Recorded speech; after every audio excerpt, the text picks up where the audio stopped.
दोस्तों, इंसान का ज्ञान नॉलेज कभी बेकार नहीं जाता है।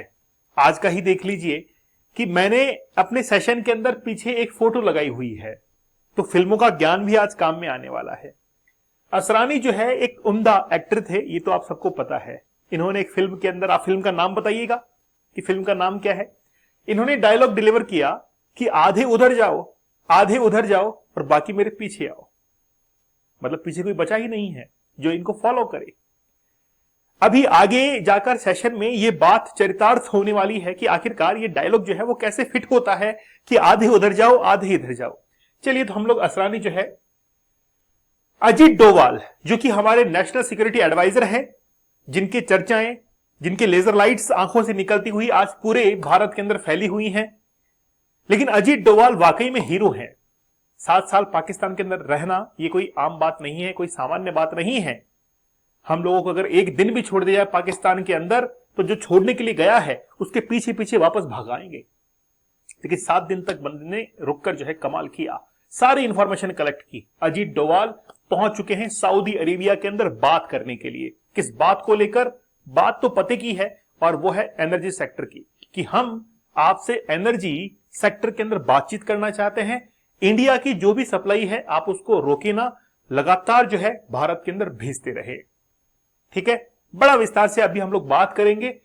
सबसे पहले अजीत डोवाल जो है पहुंचे हैं। NSA Ajit Doval visit Saudi Arabia as part India's outreach to key energy supplier, क्योंकि यूएई जो है हमारा बहुत इंपॉर्टेंट पार्ट है एनर्जी सप्लाई को लेकर।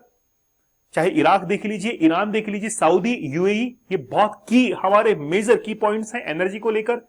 रशिया देख लीजिए, चाइना देख लीजिए, इंपोर्ट के मामले में, एनर्जी में तो नहीं है लेकिन इंपोर्ट के मामले में तो है ही। रशिया से हमारे क्या मित्रताएं हैं, है ना, कई किस्से जो है वो गढ़े जाते हैं। तो इसको हमने ट्वीट भी किया है। India in Saudi Arabia, he was received at the airport by ambassador, उन्होंने जो है रिसीव भी किया है। सब कुछ अच्छा चल रहा है। अजीत डोवाल जो है मीटिंग कर रहे हैं, और ये मीटिंग कब की है? 19 अप्रैल की ये मीटिंग हुई थी। क्या कुछ इसके अंदर हुआ उसको लेकर हम लोग आगे बातचीत करने वाले हैं। अब वापस इसके ऊपर आते हैं, मतलब असरानी के ऊपर नहीं, इस डायलॉग के ऊपर आते हैं कि ऐसी बात क्यों कही गई। ये ऐसी बात इसलिए कही गई क्योंकि अजीत डोवाल जो कि सऊदी अरेबिया के अंदर पहुंचे हैं, अजीत डोवाल गए हैं सऊदी अरेबिया, जयशंकर गए हैं यूनाइटेड अरब एमिरेट्स यूएई के अंदर, और हरदीप सिंह पुरी गए हैं कतर के अंदर। मतलब 3 देश जो है हमने कवर किए हैं इसके अंदर, यूएई, सऊदी अरेबिया और कतर। सबसे हम लोग एनर्जी सेक्टर में बात करने को, मुझे पुराने दिन याद आ गए। पहलगाम अटैक के बाद में हमारे डेलीगेशंस जब गए थे विदेशों के अंदर, यूरोप गए थे, कई अफ्रीकन कंट्रीज हमने विजिट की थी। उसके बाद में पाकिस्तान ने भी अपनी डेलीगेशन भेजना शुरू कर दिया था। ठीक है, तो अब ये डायलॉग आपको समझ में आ चुका होगा कि आधे उधर जाओ आधे इधर जाओ। तो इंडिया के जो डेलीगेशंस हैं वो अब डिफरेंट उन कंट्रीज के अंदर जा रहे हैं जिनके पास में एनर्जी सेक्टर के अंदर काफी अच्छी पावर है, और इंडिया को वो एक्सपोर्ट भी करते हैं, ताकि हमारे जो उनके साथ में रिलेशंस हैं वो खराब ना हो। पाकिस्तान अगर हमारी छवि धूमिल भी करना चाहे तो भी वो धूमिल ना कर पाए। एनर्जी सेक्टर के अंदर अभी स्ट्रेट ऑफ हार्मुज जो है काफी बर्निंग टॉपिक बना हुआ है, और ईरान ने इनकार कर दिया है कि हम अमेरिका के ऊपर विश्वास नहीं करते हैं। हम स्ट्रेट ऑफ हार्मुज को के ऊपर जिस तरीके से पहले कंट्रोल कर रहे थे आगे भी वैसा ही करेंगे। और हम इस बात को सिरे से खारिज करते हैं कि ईरान अपने न्यूक्लियर वेपन्स और न्यूक्लियर मटेरियल्स अमेरिका को दे रहा है। हम ऐसा नहीं करने वाले हैं। हमने 60% तक, 60% तक यूरेनियम को एनरिच कर लिया है। अब हम लोग 90% तक पहुंचने वाले हैं, ये ईरान ने कह दिया है। इसका मतलब साफ तौर पर जाहिर है कि ईरान अब रुकने वाला नहीं है, वो दूसरा नॉर्थ कोरिया जो है वो बनने के लिए जा रहा है। ठीक है, ये सब कुछ हम लोग कर रहे हैं। देखिए, ये बात सही है कि नहीं है, क्या हमारी ये अप्रोच सही है कि गलत है? बात ये भी है कि अब हमको बहुत सारे देशों को अपने फेवर में करना ही होगा। भाई देखिए, पहली बात तो ये है कि अगर हलवाई की दुकान पर मिठाई रखी है, आप नहीं खाएंगे तो कोई और खाएगा। इससे अच्छा है कि आप मिठाई के पास में जाइए और उस मिठाई को खा लीजिए, है ना। तो अगर हम लोग यहां से ऑयल को सप्लाई को नहीं करेंगे तो कोई और जो है ऑयल सप्लाई लेगा, लेकिन कोई ना कोई तो जो है इसको लेगा, बेनिफिट तो कोई ना कोई लेगा। अब देखिए, India leader visit to West Asia countries are intended to secure uninterrupted energy supplies. मतलब हम लोग क्यों गए हैं? ताकि हम लोग जो है अनइंटरप्ट तरीके से, इंटरप्शन ना हो एनर्जी सेक्टर के अंदर, और एक सेफ गार्ड जो है वो क्रिएट करके रखें, ताकि हमारी जो एनर्जी सप्लाई है वो इस डिस्प्यूट के कारण, जो भी ग्लोबल पोजीशनिंग चेंज हो रही है, जो भी जियोपॉलिटिक्स के अंदर चल रहा है, उसके कारण हमारी जो एनर्जी सप्लाई है वो इसमें रुके ना। इसीलिए हमने अलग अलग देशों को विजिट किया है। थोड़ा न्यूज में और आगे बढ़ते हैं। चाइना से हमारा जो इंपोर्ट है वो 19% है, ये पूरे ट्रेड की बात की जा रही है। रशिया से 9.8% है। यूएई जहां पर हमने विजिट किया है 8.1% है। यूएस 5.7%। सऊदी अरेबिया जहां पर हम लोग विजिट कर रहे हैं 4.5%। यहां पर जो है आप लोग देख सकते हैं कि यूएई और सऊदी अरेबिया हमारे ट्रेड पार्टनर्स हैं और काफी अच्छे पार्टनर्स हैं। 8.1 4.5 के आसपास है, तो हम लोग कहते हैं कि मेजर ट्रेड पार्टनर्स हैं। लेकिन इन टर्म्स ऑफ एनर्जी की बात करें तो आप लोग देख सकते हैं कि रशिया से हम लोग 36% जो फ्यूल है, क्रूड ऑयल है, इसको इंपोर्ट करते हैं। इराक से 21%, सऊदी अरेबिया से 13%, यूएई से लगभग 9%। तो ये दोनों ही कंट्रीज हमारे लिए इंपॉर्टेंट है। तो सऊदी अरेबिया तो विजिट कौन कर रहे हैं? अजीत डोभाल। और यूएई विजिट कौन कर रहे हैं? एस जयशंकर। और कतर के अंदर हरदीप सिंह पुरी को भेज दिया है कि जाओ बात करके आओ। भले ही उनके साथ, उनके पाकिस्तान के साथ में रिलेशन अच्छे हैं, लेकिन अगर हम लोग बातचीत करेंगे तो हम भी अपना बेनिफिट ले सकते हैं। ठीक है, अब आते हैं हम लोग जियोपॉलिटिक्स के ऊपर। कैसे? आप देख सकते हैं कि सऊदी अरेबिया और पाकिस्तान के रिलेशन जो है वो भाई भतीजा जैसे हैं। रिसेंटली पाकिस्तान ने अपने 13,000 ट्रूप्स को भेजा था सऊदी अरेबिया के अंदर, जब ये अटैक होना शुरू हुए थे ईरान के द्वारा सऊदी अरेबिया के ऊपर। तो पाकिस्तान ने कहा कि हम जो है आपकी हेल्प करने को आगे जो है बढ़ेंगे। इसका मीन्स तो साफ तौर पर जाहिर है कि पाकिस्तान के साथ में सऊदी अरेबिया के रिलेशंस बहुत अच्छे हैं। तो क्या इसका हम लोग ये मतलब निकालें कि भारत को उनसे कोई रिलेशन नहीं रखना चाहिए? नहीं, ऐसी बात नहीं है। सऊदी अरेबिया जो है वो भारत का हो सकता है कि उतना अच्छा मित्र नहीं हो जितना पाकिस्तान के साथ में हो, लेकिन सऊदी अरेबिया को हम लोग इस बात को लेकर रोक सकते हैं कि यार कल को जरूरत पड़े ना तो हमारे ऊपर अटैक करने की जरूरत नहीं है, और पाकिस्तान का साथ भले ही दे देना लेकिन हमारे ऊपर अटैक करने की जरूरत नहीं है। तो सऊदी अरेबिया जो है हमने विजिट इसलिए किया है क्योंकि सऊदी अरेबिया को हम लोग डिफेंस इक्विपमेंट भेजते हैं, सप्लायर हैं हम लोग।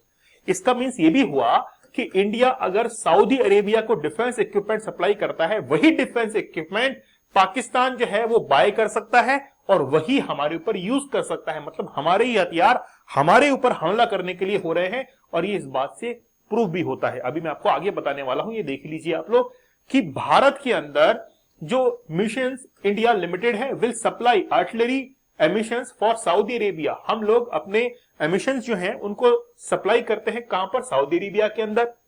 ठीक है, और सऊदी अरेबिया जो है वो क्या करता है? उनको इंपोर्ट करता है और उनके वेपन्स जो है वो बनाता है। ठीक है, जैसे अल्ट्रालाइट हॉवित्जर, ये सब तोप वगैरह जो है वो हम लोग क्या करते हैं? भेजते हैं। तो सऊदी अरेबिया इसको इंपोर्ट करता है। हो सकता है कि वो यूज करे, है ना। कल को मान लीजिए कि एग्रेशन बहुत आगे तक बढ़ता है तो सऊदी अरेबिया भी भारत के खिलाफ हो सकता है। तो क्या हमको हथियार भेजने जो है बंद कर देने चाहिए? ऐसा नहीं है। ये डिफेंस मार्केट है, यहां पर पैसा बनाना पड़ता है। आज अमेरिका ने पूरी दुनिया को हथियार बेचे हैं और बहुत सारे देश जो है उन्हीं हथियारों का इस्तेमाल आज अमेरिका के ऊपर कर रहे हैं। भाई ईरान के पास में हथियार कहां से आए? अमेरिका ने ही तो दिए थे। आज उन्हीं हथियारों का इस्तेमाल जो है वो कौन कर रहा है? ईरान अमेरिका के ऊपर, इजराइल के ऊपर कर रहा है। अब एक्चुअली में क्या है, नाटो कंट्रीज का आपने नाम सुना होगा, नॉर्थ अटलांटिक ट्रीटी ऑर्गेनाइजेशन। मतलब एक ऐसा संगठन है जिसमें अगर किसी एक देश के ऊपर हमला हो जाए तो यह माना जाएगा कि सभी देशों के ऊपर हमला हुआ है।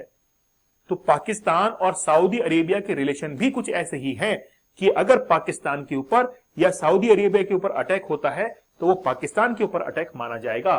तो which is similar to that of the North Atlantic Treaty Organization states that any aggression against either country shall be considered an aggression against the both। अगर एक के ऊपर अटैक होगा दोनों के ऊपर ही उसको अटैक माना जाएगा। तो पाकिस्तान और सऊदी के जो डिफेंस पैक्ट है उसके अंदर ये लिखा हुआ है। इसका मतलब ये है कि सऊदी अरेबिया के साथ में हमको रिलेशन जो है वो अच्छे बनाकर रखने चाहिए। ठीक है, अब इंडिया का तो एक विजन है, वो है आत्मनिर्भर भारत। वैसे ही सऊदी का भी एक विजन है और वो है सऊदी अरेबियाज विजन 2030। दोनों ही अपनी इंडिजीनियस जो पावर है इसको बढ़ाना चाहते हैं कि हम लोग आत्मनिर्भर भारत बनाएं। वैसे सऊदी अरेबिया भी जो है आत्मनिर्भर सऊदी अरेबिया बनाना चाहता है। अब इसी पूरे लेक्चर के कंक्लूजन पे हम लोग आते हैं कि हम लोगों ने 3 कंट्री जो है विजिट की है ताकि हमारी एनर्जी कंजप्शन जो है डिमांड वो फुलफिल हो सके।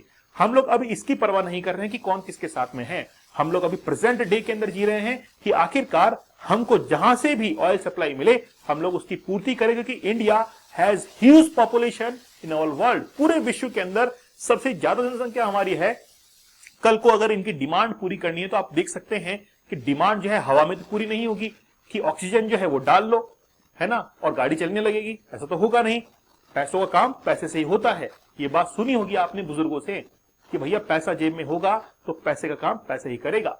वैसे गाड़ी जो है उसमें तेल ही डालना पड़ेगा और कोई साधन जो है आप हंस क्यों रहे हैं, है ना, और कोई साधन जो है वो आपके पास में नहीं, गाड़ी में तो तेल डालना ही पड़ेगा। ठीक है, वो तभी गाड़ी चलेगी और कोई साधन जो है उसमें काम नहीं करेगा। डाल के देख लीजिएगा, है ना, पानी डाल के देख लीजिएगा, क्या चलेगा, क्या नहीं चलेगा वो। इसीलिए तेल का काम तेल ही करेगा और हमारी एनर्जी कंजप्शन जो है डिमांड उसको फुलफिल करने के लिए इनके साथ में हमको टाइप जो है अच्छा रखना पड़ेगा। ठीक है, इसीलिए हम लोग गए और हमारा कोई इसमें ज्यादा कोई वर्चस्व नहीं है कि यार हम लोग बहुत डिफेंस पैक्ट करेंगे, है ना, उनके साथ में कोई एग्रीमेंट हम लोग करके आएंगे कि यार ऐसा कर लो वैसा कर लो, ऐसा कुछ भी नहीं है। हम जो है अपनी एनर्जी डिमांड्स को पूरा करने के लिए ही वहां पर गए हैं। That's it. ओके, चलिए दोस्तों, डीप वर्क का ये कोर्स जो है आप लोग जरूर ज्वाइन कीजिएगा। 30 टेक्निक्स मैंने बताई हैं जिनकी मदद से आप अपने काम करने के तरीके को बहुत बेहतर कर सकते हैं। ठीक है, साइंटिफिक टेक्निक्स हैं, साथ ही में 75 डेज का हार्ड चैलेंज या फिर 100 डेज का हार्ड चैलेंज आप लोग जरूर ज्वाइन कीजिएगा। मतलब चैलेंज मींस क्या होता है यार, चुनौती। एक चुनौती इंसान स्वीकार करता है और चुनौती से पार करके वो अपने लक्ष्य तक पहुंचता है ना। और जिसके जीवन के अंदर चुनौतियां ही नहीं है वो इंसान भला अपने लक्ष्य तक कैसे पहुंचेगा, वो पहुंच ही नहीं पाएगा। आज मेरे सामने चुनौती है, आपके सामने चुनौती है, आपकी चुनौतियां कुछ और होंगी, मेरी चुनौतियां कुछ और है। ठीक है, तो आप चैलेंज को जरूर एक्सेप्ट कीजिए। इसमें मैंने वो टेक्निक्स बताई हैं और साइकोलॉजिकल साइंटिफिक टेक्निक्स हैं वो, जिनकी मदद से आप लोग एडिक्शन से तो बाहर निकलेंगे ही, अगर एडिक्शन नहीं भी है तो भी अपने लक्ष्य तक पहुंचेंगे। दीपक इंदौरा ऑफिशियल टेलीग्राम चैनल को जरूर ज्वाइन कर लीजिएगा। तो मिलते हैं आप लोगों से नेक्स्ट सेशन के अंदर, तब तक धन्यवाद, थैंक यू, जय हिंद।